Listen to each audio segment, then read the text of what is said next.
నమస్కారం, welcome to I dream. ధర్మ మార్గం విత్ విజిత కార్యక్రమానికి స్వాగతం. ప్రస్తుతం మనతో పాటు ఉన్నారు ప్రముఖులు శివరుద్ర సాధు గారు. ఇప్పుడు వారితో మాట్లాడి మనకు రాఖీ పౌర్ణమి రాబోతోంది. రాఖీ పౌర్ణమి అనగానే ఒకరితో ఒకరు అంటే ఒకరి మంచిని కోరుకొని వారికి కట్టే రక్ష అని అంటుంటారు. లేదు ఇది కంప్లీట్గా అన్నా చెల్లెళ్లకు సంబంధించింది మాత్రమే అని అంటూ ఉంటారు. అసలు ఈ రాఖీ అనేది ఎక్కడి నుంచి ప్రారంభమైంది ఏంటి అనే విషయాలు ఇప్పుడు వారితో మాట్లాడి తెలుసుకుందాం. నమస్కారం అండి. నమస్కారం అమ్మా. సాధారణంగా మనందరికీ తెలిసిందే అన్నా చెల్లెళ్ళకి అక్క తమ్ముళ్ళకి సంబంధించిన ఒక పండగ రోజు ఏదైనా ఉంది అంటే అది రాఖీ. అసలు ఈ రాఖీకి పుట్టక అనేది అంటే మూలం ఎక్కడి నుంచి వచ్చింది, ఈ రాఖీ గురించి కూడా రకరకాలుగా మాట్లాడుతూ ఉంటారు.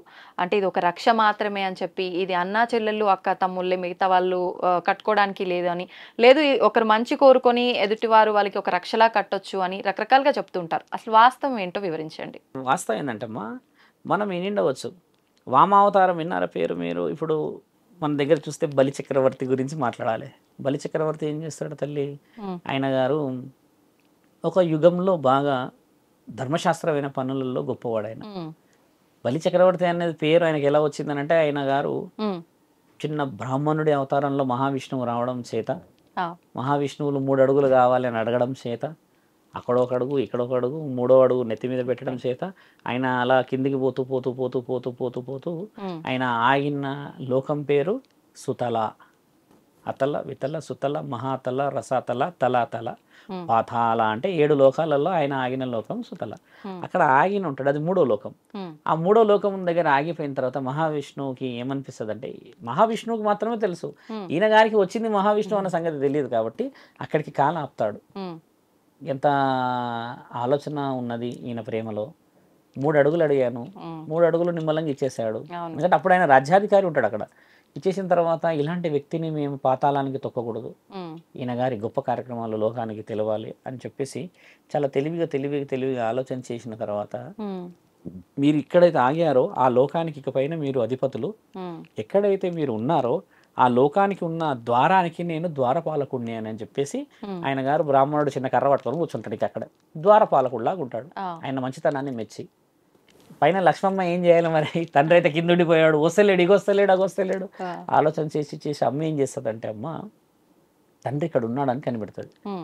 డైరెక్ట్గా పోయి అడిగితే ఇది శాస్త్రానికి విరుద్ధం. ఆయన మనసు మెప్పించి ఒప్పించి ఆయన గారి యొక్క ఆలోచనలు మెప్పించి తీసుకొచ్చుకోవాలని బలిచక్రవర్తి గారి దగ్గరికి వెళ్ళి, మేము చాలా దూరపు ప్రయాణం చేసి వచ్చాం, కొద్ది రోజుల విశ్రాంతికి మీ దగ్గరే ఉండాలని అనుకుంటున్నామని సహజంగా ఒక స్త్రీలాగా వస్తే, సరే ఉండు చెల్లెమ్మ అంటాడు ఆయన. ఆ మాట చాలా బలమైంది తల్లి. ఇది రాఖీ పౌర్ణమిలో కూడా చెప్తారు ఇది. అలా చెప్పిన ఆ తరుణంలో ఆయన గారు ఇచ్చిన విశేష వివరణ ఏంటంటే, ఇక్కడే ఉండండి అని కొద్ది రోజులు, ఒక 10 రోజులకో 20 రోజులకో కొన్ని రోజులు చూసి, మన దగ్గర ఒక శాస్త్రం ఏంటంటమ్మా, ఎవరికైతే స్త్రీ జంజం కడుతుందో ఆ పురుషుడు కాపాడబడతాడు అనేది రాసి ఉంది మన దగ్గర. అదే జంజముల పండగ అంటారు మన దగ్గర. జంజముల పండగ అంటే మీకు తెలుసా అమ్మా? మీకు రాఖీ పౌర్ణమి అంటే తెలుసు. రాఖీ పౌర్ణమి కాదు, దాని పేరు జంజముల పండగ. రాఖీ పేరే జంజముల పండగ. ఈ రోజు మనం రాఖీలు కట్టుకున్నాం చేతులు కాబట్టి.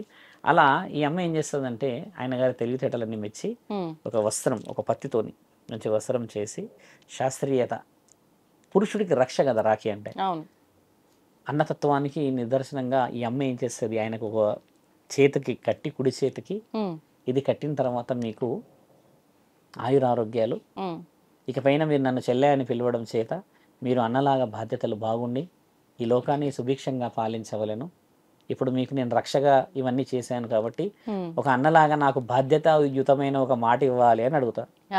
అప్పుడు ఆయన గారు, చెప్పమ్మా ఏమి ఇవ్వాలి అంటే, మీ ద్వారపాలకులని మాతో పాటు పంపించాలి అని అంటారు. అన్నప్పుడు ఆయనకు అర్థం కాదు, ఆయన ఏంది ద్వారపాలకుడు, చిన్నవాడే, ఆయన బ్రాహ్మణుడు, ఆయన నువ్వు ఎక్కడి నుంచి వచ్చావు, ఆయన అడుగుతున్నావు, తీసుకోపో అని వర్షం వస్తుంది కదా. అప్పుడు తల్లి అంటది, మహావిష్ణు, ఆయన గారు మహావిష్ణు మీ మంచితనాన్ని మెచ్చి లోకానికి మీ గొప్పతనాన్ని తెలియజేయడానికని కారణం చేత వచ్చి మీ ద్వారం దగ్గరే ఉండిపోయారు, నాకు పంపించగలరా అన్న, నేను లక్ష్మీమాతని అని చెప్పి ఇద్దరు దర్శనాలు ఇచ్చినప్పుడు వాళ్ళిద్దరిని తనివి తీరా చూసి ఆ లోకం ఎంత పావనం అయిపోయింది అని చెప్పేసి ఆ సుతలలో ఆయన గారు ఇద్దరి ఆశీర్వాదం తీసుకొని, అమ్మ తండ్రి ఇద్దరు అలా వెళ్తూ ఉన్నప్పుడు ఒకసారి పిలుస్తాడంట తండ్రిని, చెల్లి అని పిలిచినప్పుడు వెనక్కి చూస్తే, ఎప్పుడైతే కట్టావు నువ్వు నాకు 12 నెలలకి రక్ష. మరి మరో 12 నెలలకి మీరు కట్టగల, మీరు ఎప్పుడు వస్తారు చేస్తారు అని అన్నప్పుడు మహావిష్ణువు మూడో లోకంలో ఉండడం చేత మహావిష్ణువు పాన్పు ఎవరమ్మా?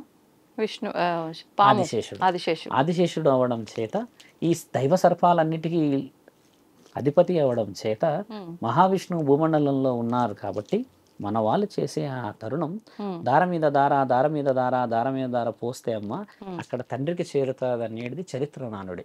ఇప్పుడు మీరు పోస్తారు ఒక చిన్న ఒక కలశంలో పాలు, కానీ మీరు పోసిన తర్వాత ఊరంతా అక్కడనే పోస్తుంది కదా, అవును. మరి ఆ దార కింది దాకా చేరుతుంది కదా. అలా వెళ్తూ వెళ్తూ వెళ్తూ సుతల లోకం వరకు వెళ్తుంది, అక్కడ మహావిష్ణు కొలువై ఉన్నాడు అనేది శాస్త్రం.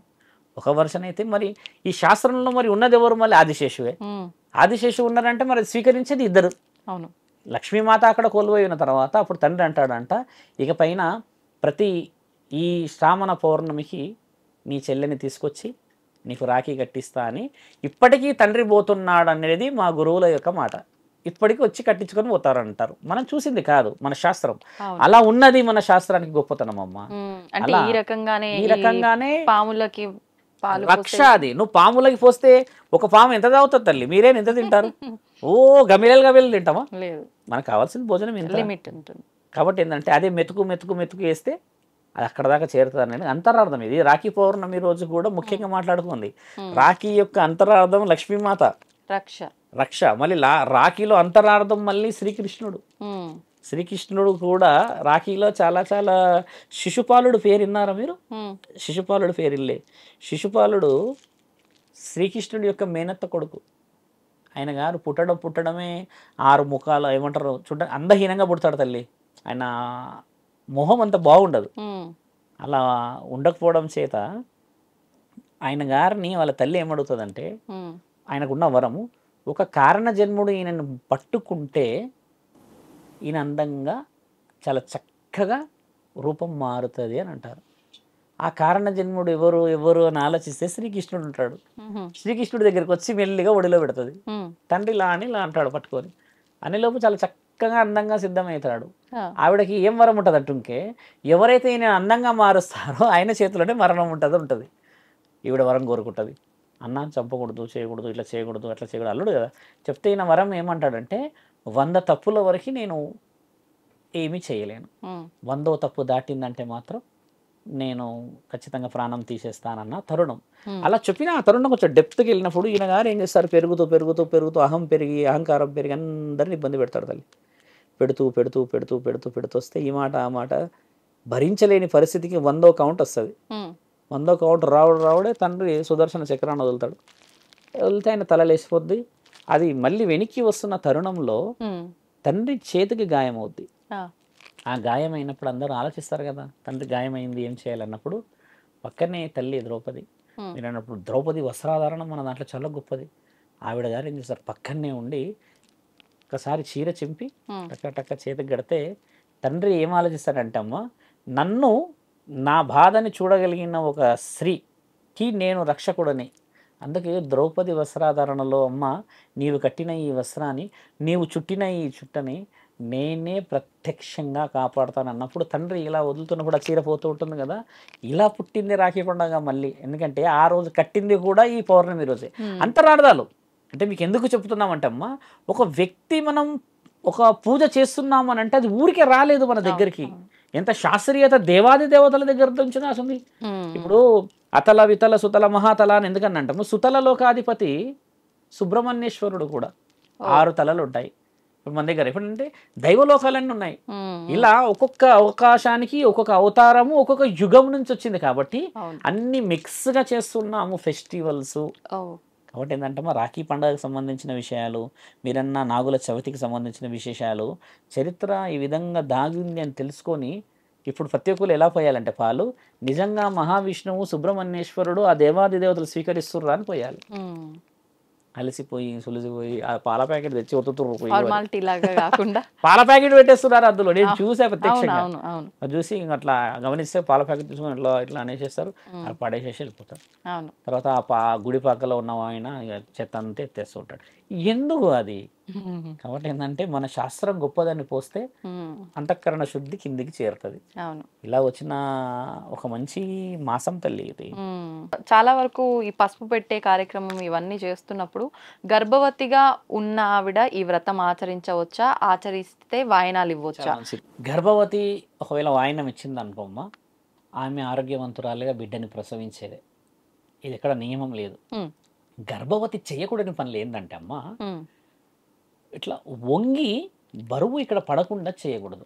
లైవ్ ఎగ్జాంపుల్ చెప్తాము. గర్భవతి లాగా ఉన్నప్పుడు కూడా ఇల్లు ఖాళీ చేయవచ్చు. ఇల్లు ఖాళీ చేయకూడదు ఎందుకంటారు అన్న వర్షం తెలియాలి. నేను చాలా మందికి చెప్పాల్సిన విషయం, ఇల్లు ఖాళీ చేయకూడదు అని అంటారు కదా అందరూ. ఆ మహానీయులందరికీ ఏం చెప్తున్నా అంటే, ఎందుకు ఖాళీ చేయకూడదు చెప్పకపోతే మరి అండాకారాలు ఎందుకు ఉంటుండ్రు? ఎందుకు ఖాళీ చేయకూడదు అంటమ్మా, ఇల్లు ఖాళీ చేసినప్పుడు ఏమవుతుందంటే, ఈ ఆడబిడ్డ గర్భవతి ఉండడం చేత ఆ మూలలో ఉన్న గుండు పిన్ను కూడా ఈవిడే తీయాలి పైకి. అవునవును, అంటే ఎన్నిసార్లు వంగుతుంది, అవును. ఎన్నిసార్లు నడుము మీద ప్రెషర్ పడుతుంది, ఎంతెంత దూరం అంటే ఇల్లైనా సరే ఎన్నిసార్లు నడుస్తాం కదా, ఆ బరువు పిండం మీద పడుతుంది అనేది శాస్త్రానికి అర్థం. It was proven by the science also. దాని అర్థం అది. ఓకే. ఓ చేయకూడదు దయ్యాలు వస్తాయి భూతాలు వస్తాయని ఎందుకు అట్లా ఉండనే ఉండదు. అంటే శాస్త్ర ప్రకారంగా శాస్త్ర ఎటువంటి తప్పు ప్రకారంగా లేదు. లేదు, ముమ్మాటికి మేము చెప్తున్నాం, రుజువు కావాలి కదా. అలా ఉండడం చేత ఏమిటంటమ్మా, ఇప్పుడున్న పరిస్థితుల్లో ఒక ఆడబిడ్డ తర్వాత ఒక మగవాడి భార్యాభర్తలే ఉంటారు కదా తల్లి. భర్తనేమో లగెత్తరో ఆజామో పనికి వెళ్ళిపోతాడు, మరి ఆడబిడ్డ మరి ఎంత సావాలి ఇంట్లో. ఆ బరువు ఆలోచించి పెద్ద మనుషులు ఇచ్చిన నిర్ణయము. మీరన్న వర్షన్ ఇప్పుడు ఇంకో వర్షన్, చిన్న పిల్లలను పిల్లవాళ్ళ. నాకంటే నిన్ననే పెళ్ళైన ఆవిడే వచ్చి నాకు రుద్దాల పసుపు. ఈ వర్షన్ కాదు, వస్తుంది మంగళ గౌరి. మనం వయసు తారతమ్యాలు ఏమి చూడొద్దు. మాంగళ్య బలానికి శాస్త్రం సంప్రదాయం ఎంత గొప్పదంటే అమ్మా, అంటే మేము ఇచ్చే సలహా కూడా, ఒక పసుపు కొమ్మ అని ఎందుకన్నా అంటే, ఆ పసుపు కొమ్మని తెచ్చి దారంకి పసుపంతా రాసేసి ఆ రోజు సాయంత్రం భర్తతోని మెడలో వేయించుకుంటే ఎంతటి పుణ్యం తెలుసా అమ్మ. ఆ పుణ్యం అనేది అలా సంపాదించడానికి పసుపు కొమ్మ పెట్టాలి. ఇక్కడ మన దగ్గర జరుగుతున్న వ్యత్యాసం ఏంటంటమ్మా, మన వాళ్ళే పిలుచుకొని చేసుకోవడం చేత పుణ్యం రాదు తల్లి. పుణ్యం ఎప్పుడైతే బయట కడపలో ఒక స్త్రీ మన ఇంట్లోకి వస్తుందో, వచ్చినప్పుడు వాళ్ళ కులదైవం వస్తుంది అని. ఇక్కడ అంత ఆలోచించే పరిస్థితులు లేవు. అలా ఆలోచించకపోతే మరి ఈ మాంగళ్యంతో చేసే ఈ పతివ్రత వ్రతాలకి నోములకి విలువ వస్తుంది అంటావమ్మా. ఇప్పుడు లైవ్ ఎగ్జాంపుల్ చెప్పింది ఎందుకు, నేను కావాలంటే అమ్మాయితో మీకు మాట్లాడిస్తా కూడా. వాళ్ళు చెప్పిన వర్షను ఇది పూర్వం చెప్పేవాళ్ళు, అంత లక్షణాలు ఉన్నాయి తల్లి, ఇలా చేయకపోవట్లేరు. మీరు చెప్పినట్టుగా కొబ్బరి, పసుపు, కుంకుమ, అక్షతలు, పసుపు కొమ్ము అన్నారు, కానీ ఇది ఎక్కడ చూసినట్లు లేదు. అసలు వాస్తవం ఇదే. పెడుతున్నారంటే ఒక అరటిపండు పెట్టి, అట్టి పెట్టి బత్తాయి అరటిపండు పెడతారు. తర్వాత అందులో ఒక ఒక్క పెట్టి తమలపాకు ఇచ్చి అందులో ఉడకబెట్టిన శనగలు ఇస్తారు కదా. నేను చెప్పింది ఏంటంటమ్మా, ఈ శనగలైనా అరటిపండ్లైనా జీవితం సుభిక్షంగా ఉండడానికి. నేను చెప్పింది ఏంటంటమ్మా, భర్తలు సుభిక్షంగా ఉండడానికి, సుమంగళి తత్వానికి. నీ దగ్గర ఇప్పుడమ్మా బాగా డబ్బులు ఉండి నీకు మంచిగా ఉన్నది అనుకోమ్మా, నువ్వు తమలపాకులే కాదు, నువ్వు వెండి పళ్ళెం కూడా ఇవ్వచ్చు. కానీ నేనేమన్నా అంటమ్మా, నువ్వు వెండి పళ్ళెం ఇచ్చినా తమలపాకులు ఇచ్చినా పోయేది పుణ్యమే. బాగా గమనించాలి. ఆ పుణ్యం నీ ఇంట్లోకి ఎందుకు రాకూడదు అంటున్నా. అర్థమైనా తల్లి, నీ ఇంట్లోకి ఒక స్త్రీ వచ్చింది అని అంటే ఆవిడ కాళ్ళకి నువ్వు ఇష్టంగా పెట్టాలమ్మా. ఇష్టంగా నువ్వు పెట్టినప్పుడే కదా నీలో స్వార్థం కనబడదు. ఆ స్వార్థాన్ని కదా దేవతలు చూస్తారు. నువ్వు వచ్చిన వాళ్ళకి వేరే కమర్షియల్గా నేను చూశాను కూడా. మళ్ళీ ఇంకొక వ్యవహారం ఉంది, కొంతమంది హట్టు చేస్తే బాధపడాలి, వాళ్ళు ఇలా పెట్టేస్తారు కాళ్ళు వచ్చి, అంటే బిల్డప్లు ఇచ్చి ఈ విధంగా పెట్టించుకుంటారు. ఇది కూడా మానాలి. ఇదే వచ్చింది వ్యవహారం. నువ్వు ఒక స్త్రీ సౌభాగ్యవతివి, అక్కడ ఒక స్త్రీ తినడానికి గతి లేకున్నా సౌభాగ్యవతే. అంతే కదా తల్లి. అలా ఉన్నప్పుడే ఇద్దరి మధ్యలో సౌభాగ్యానికి నిండు అర్థం వస్తుంది కదా. అలాంటిది చేయకుండా మొత్తానికి దీంతో నా కాలుకు పసు పెట్టించుకుంటున్నా అన్నట్టు కొంతమంది చూసుడు, ఇది వర్షన్స్ వస్తూ ఉంటాయి చాలా మంది. ఇక్కడ వాయనాలు ఇచ్చే దగ్గర మీరు అన్నట్టుగా పసుపు పెడుతుంటే ఇంట్లో పెద్దవాళ్ళు ఎవరైనా ఉన్నా కూడా కొంచెం కులతారతమ్యాలు ఎక్కువగా ఉన్న వాళ్ళు, అంటే తక్కువ కులపు వాళ్ళని కూడా తీసుకొచ్చి వాయనం ఇస్తున్న వంకతో కాళ్ళకు పసుపులు ఇవన్నీ పెట్టడం అవసరమా అని మాట్లాడే వాళ్ళు కూడా ఉంటారు. అంటే ఇలాంటి ఒక పోకడ ఉండకుండా ఉంటేనే బాగుంటుందేమో కదండి. అరుంధతి మాత రాజ్యం కోల్పోయిన ఒక అత్తమామలకి కళ్ళు లేక సత్యవంతుడు కట్టెలు కొట్టుకున్న వాడిని చూడ్డానికి అందచందంగా ముట్టుకుంటేనే కందిపోయే ఒక స్త్రీ వచ్చి చేసుకుంది. మరి అక్కడ కులాన్ని చూడలేదుగా. ఈ ఎగ్జాంపుల్ చెప్పింది దానికే తల్లి. ఉమ్, మీరు అన్న మంచి ప్రశ్న ఏంటంటే చిన్న కుటుంబాలని పెద్ద కుటుంబాలను ఆ కుటుంబాలను అంటే అమ్మ నేను అన్నది ఏంటంటే ఏ కుటుంబాలైనా సరే పవిత్రత మాత్రమే చూడాలి. ఉమ్, నువ్వు అన్నట్టుగా పిలువకు, నువ్వు నిన్ను ఎవరు చేసుకోమంటున్నారు, ఎవరికి అవసరం ఇది, ఆ, ఎవరికి అవసరం తెలుసా తల్లి, మనకే కదా. మనకు అవసరంలో కూడా అర్థం ఉంది. ఉమ్, ఇది మళ్ళీ పాటిస్తే వచ్చేటివి కాదు. ఉమ్, నిజముగా నీకు వంశ అభివృద్ధిలో నా బిడ్డల పెళ్ళి కావాలమ్మా, నా కొడుకుల పెళ్ళిళ్ళు బాగా అయిపోవాలమ్మా, వాళ్ళ కుటుంబాలు బాగుండాలమ్మా, నా పెనిమిటి బాగుండాలమ్మా, దాని ద్వారా నా ఇల్లు బాగుంటుందమ్మా అని ఒక స్త్రీ ఇలా కొంగుల దాస్తదమ్మా. దాన్నే వడి అంటాము. ఉమ్, ఆ వడికి పుణ్యం ఎవరేస్తే ఏమిటి, నీ ఒడి నిండడం ముఖ్యమా, లేకపోతే ఈ ఒడిలో వేసే వెండి పళ్ళాలు మీరన్న ఆ చిన్న చిన్న శనగలు వేయడం ముఖ్యమా? ఉమ్. దీర్ఘాయుష్మాన్ భవ అన్న ఆ మాట పరమశివుడు వేసిన మహా జ్ఞాన ఆశీర్వాద సంపద. బలం ముఖ్యం. విష్ణు మహానీయుడు భూమండలానికి వచ్చాడని చెప్పాను కదా. అవును. ఇప్పుడు వెంకటేశ్వర స్వామి కలియుగ ప్రత్యక్ష దేవుడు కూడా వచ్చింది ఈ అవతారంలోనే, ఈ కాలంలోనే అని చెప్పాము కదా. అలా దేవాది దేవతలే ఒక మనోధైర్యంతో వస్తుంటే భూమండలానికి ఉమ్, మానవ శరీరం ఎత్తిన మనం ఎంత అమ్మా కదా. కాబట్టి ఏంటంటే ఇవి గొప్పగా పోయే తత్వం మాట్లాడాలి అంటున్నాను. పిలవక తల్లి, ఎవరు పిలువన్నారు? నేను అంతే. పిలవాల్సిన అవసరం ఏం లేదు. చిన్న చిన్న గుడిసెలలో ఉన్న వాళ్ళు కూడా ఉమ్, పరమశివుణ్ణి పిలిస్తే ఆయన వచ్చి అక్కడే కూర్చొని తినిపోతాడు. ఉమ్, అక్కడ తారతల్లి లేనప్పుడు మనకెందుకు తారతల్లి? అవును. ఎవరైతే ఆరోగ్యాల పరిస్థితులు భర్తలకు ఉండవు తల్లి, అలాంటి వాళ్ళు ఈ విధముగా 11 మందిదన్నా ఖచ్చితంగా కాళ్ళకి పసుపు తాకాలి. ఉమ్. ఇప్పుడు మీరు అన్నట్టుగా చూస్తే ఈ మాసం అంతా మనం చేసే పూజలన్నీ కూడా ఆ ఎంతసేపు ఉన్నా సుమంగలిగా ఉండడం కోసం, అంటే భర్త ఆయుష్ కోసం ఆచరించే విధానాలు ఇవన్నీ కూడా. మరి ఇలా భర్త బాగుండాలి, నేను సుమంగలిగా ఉండాలి అనే ఆలోచన ప్రతి స్త్రీకి ఉంటుంది, ఉండాలి కూడా, అది అవసరం అందరికీ. కానీ ఇవి కూడా వంతన ఉంటేనే చెయ్యాలి ఈ వ్రతాలు అని లేదు చెప్పి లేదు, అంటుంటారు. వాళ్ళకి కాదు. మీరన్న ప్రశ్న మంచి ప్రశ్న. ఇప్పుడు వ్రతాలు ఉంటే చేయడం వేరు, నోములు వేరు. నోచుకోవడం, నోములు అని అంటే నోచుకోవడం ఎలా వస్తుందంటే మీ వంశంలో ఒక పెద్ద మనిషి, ఇప్పుడు మీ నుంచి మొదలైతే ఒక 5వ తరమో 6వ తరం ముందు ఒక మహనీయమైన సంఘటన జరిగినప్పుడు, ఉమ్, ఏదైనా దుర్ఘటన జరిగినప్పుడు, దుఃఖ సాగరంలో వచ్చినప్పుడు ఒక మాట ఉమ్, ఇక పైన మేము పాటిస్తాము అని అనేది నోము. అవును. అంటే మాట, స్వామి ఫలానా ఫలానా సమయంలో మమ్మల్ని కాపాడితే ఉమ్, మేము ఈ విధంగా రానున్న తరాలందరికీ చెప్తామని అనుకోవడం నోము. అంటే నోచుకోవడం. ఆ, ఏం నోచుకున్నావయ్యా అని అంటారుగా, ఉమ్, నువ్వు ఏం చెప్పుకోవాలయ్యా అని అనేది ఈ ముఖ్యమైన విషయం. ఈ నోచుకోవడమే ముఖ్యమైనది. ఉమ్, ఇది తరతరాలుగా వచ్చేది. ఇప్పుడు దీపావళికి నోచుకునేటివి ఉంటాయి, అవును. కొంతమంది సంక్రాంతిది చేసుకుంటారు, దామోదర పూజలు చేసుకుంటారు. ఇలా కొన్ని విశేష వివరణలు పూర్వీకులు చేసిన గొప్ప కార్యక్రమాలు. వ్రతం అనేటిదమ్మా ఉమ్, నువ్వు ఈ ఇయర్ చేసిన తర్వాత నువ్వు నెక్స్ట్ ఇయర్ ఆ, చేసినా చేయకపోయినా నీ ఆరోగ్యం విషయంలో ఉమ్, పరమాత్ముడు ఈమె చేసింది ఈమె చేయలేదని పట్టించుకునేది లేదు. ఆయన డ్యూటీ రావడం పోవడం. నువ్వు వ్రతం చేసుకున్నావా వచ్చి నీ ఇంట్లో అందరినీ చూసిపోతాడు. ఉమ్, నీ కులదైవం కూడా ఆ రోజు చూస్తుంది, వేరే వాళ్ళది. నువ్వు చేసుకోలేవా అయినా నిన్ను చూసిపోతాడు. కానీ వచ్చిన వాళ్ళని ఊరికే పంపుతావు మా తల్లి, అవును. ఆశీర్వాదం తీసుకొని పంపాలి కదా. అంతే కదా. ఆయన పెద్ద మనిషి వచ్చినప్పుడు మనం ఏం చేయాలి? సిగ్నేచర్ పెట్టించుకోవడమా, లేకపోతే నువ్వు అని చెప్పడమా చేయాలి కదా. ఇవన్నీ పూర్వీకులు మాట్లాడేవాళ్ళు. ఆయనకు సరెండర్ అవ్వడము, ఆయనతో మనకు కావాల్సినవి కావాల్సింది తీసుకోవడం. పని చేయించుకోవడము. యుఎస్ఏ పోవాలి, స్వామి ఇట్లా చేశారు వచ్చారు మీరు అందరూ ఆశీర్వదించండి అమ్మ అంటే ముమ్మటికి ఆశీర్వదిస్తారు. అవును. ఎవరైతే మాంగళ్యానికి సంబంధించినది వ్రతాలు చేస్తారో తల్లి, ఆ రోజు శాకాహార భోజనం చేసి ఉమ్, వాళ్ళు తిన్న తర్వాత అమ్మ ఆ ఇస్తరి ఆకులు తీసేస్తే కూడా ఉమ్, ఎంతటి పుణ్యము. ఇప్పటికీ కూడా సాధువులు మేము తింటూ ఉంటాం కదమ్మా. తిన్న తర్వాత కొంతమంది స్త్రీలు ఉన్నారు, ఒక 25-30 మంది నేను గమనించానమ్మా. కొంగు ఇలా నీట్గా ఇలా పైకి వేసుకొని చాలా గౌరవంగా వచ్చి ఒక్కొక్కటి తీస్తూ ఉంటారు. ఇలా ఉమ్, వాళ్ళు ఎలా తీస్తారంటమ్మా, తీసే దాంట్లో మర్యాద. ఇంకో కొంతమందిని వ్యక్తిని చూశాను, ఇట్లా అందులో పడేస్తుంటారు. ఇట్లా అంటే వాళ్ళు ఒక బౌల్ తెచ్చేసుకుంటారు ఆల్రెడీ, అందులోకి ఇసురుతుంటారు ఇలాగా. ఉమ్, అట్లా మనకి చెప్పే తత్వంలో మార్పు కావాలి. అవును. ఇప్పుడు తిన్న కంచంలో విలువ ఉంటుందా అమ్మ? మంచి ప్రశ్న ఇది. తిన్న కంచంలో విలువ ఉంటుందా? ఒకవేళ కంచంలో అన్నమో ఏదైనా ఉంటే కనీసం అన్నమని ఉన్నదని చెప్పుకోవచ్చు. తినేసిన తర్వాత కంచంలో విలువ ఉంటుందా అంటే అమ్మ, తినేటప్పుడు ఆ సాధువు కానీ వేరే ఏ గురువులే కానీ పెద్ద మనుషులు ప్రశాంతంగా తింటారు. ఉమ్, ఏ కష్టం సుఖం నష్టం ఇష్టం ఏది ఉన్నా పట్టించుకోరు ఆ సమయం. ఎవరైనా మీరైనా అంతే కదా, కనీసం తిననివ్వరా అని అంటారు తెలుసా అమ్మ. అవును. ఎందుకంటే ఆ 10 నిమిషాలు నువ్వు సుఖంగా తినేది కాబట్టి. ఉమ్, ఆ సాధువులు అంత కమ్మటి భోజనాన్ని వచ్చిన ఇంటి వాళ్ళు కమ్మగా తిన్నప్పుడు ఉమ్, ఎంత కమ్మగా ఉండారమ్మా మీరు, అన్నదాత సుఖీభవ అనన్న ఆ మాట ఆయన అనుభవించిన ఆ ప్రశాంతతకి ప్రతీకత. ఉమ్, ఈ స్త్రీ బాగుపడాల, మాలాంటి వాళ్ళకి భోజనం పెట్టింది, అంటే ఈమెకి సుభిక్షత కలగాల. మాలాంటి వాళ్ళని ఆహ్వానించి మా కడుపును చూసింది, ఈ అమ్మ బతకాల, ఆ అన్నపూర్ణాదేవి ఈమెకి సహకరించాలి అన్నదే తదాస్తు బలం ఇలా ఇస్తారు. అందరం సాధువులం అలానే ఇస్తాం. మొన్న పోయాం గోదావరిఖంలో, ఒక ఇద్దరు స్త్రీలు వచ్చారు, నా కంచం దీనికి ఇటు అటు అంటే ఇద్దరు తీయండి అని చెప్పాము. అంటే చెప్పిన దాన్ని బట్టి వాళ్ళకి అర్థం కావాలి తల్లి.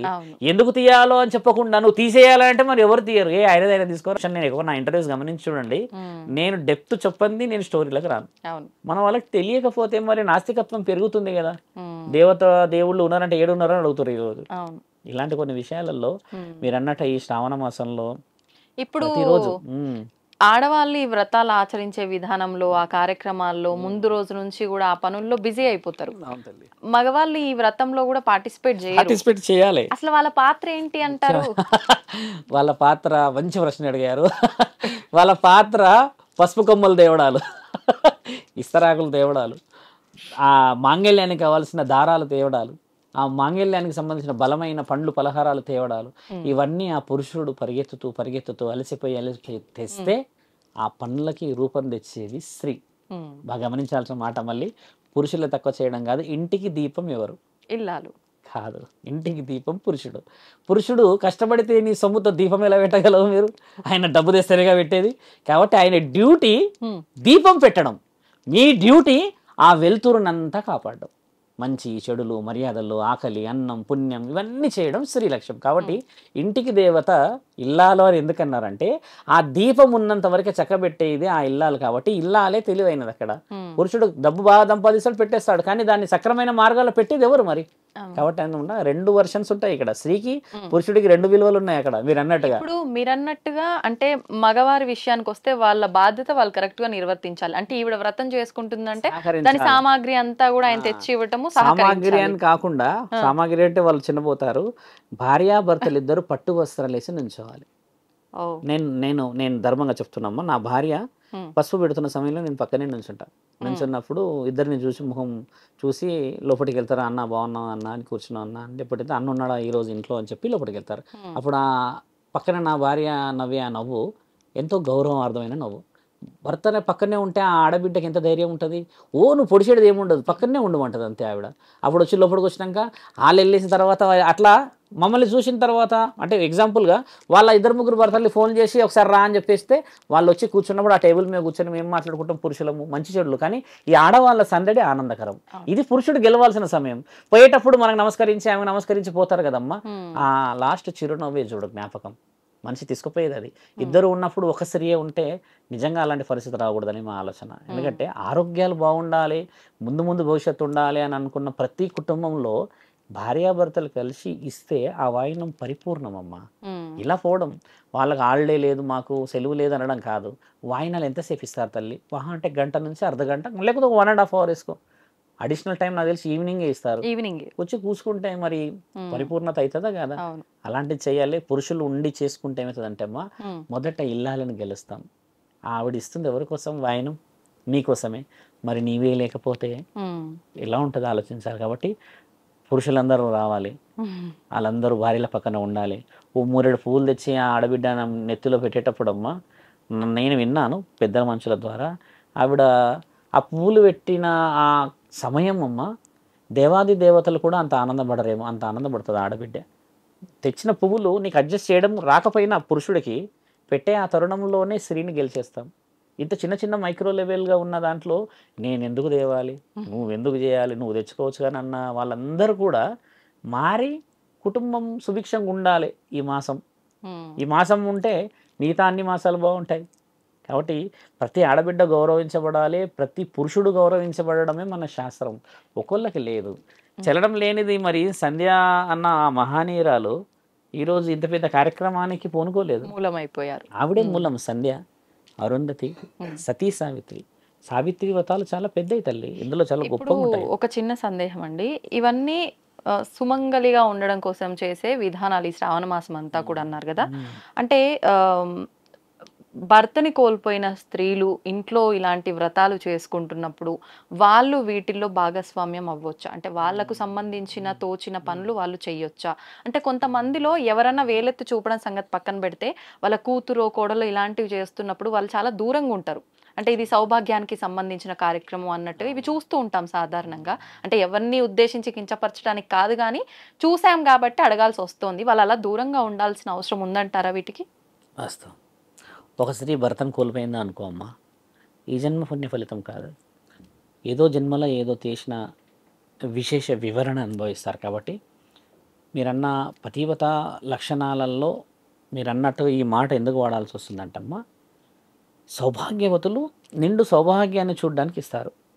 ఇక్కడ ఎవరి కోసం ఇస్తారంటే భర్తని సర్వస్వంగా భావించి, భర్తని అంతఃకరణంగా భావించి, భర్తని అంతరార్థంగా భావించి ఇస్తున్న తరుణంలో ఒక స్త్రీకి భర్తే ప్రత్యక్ష దైవం.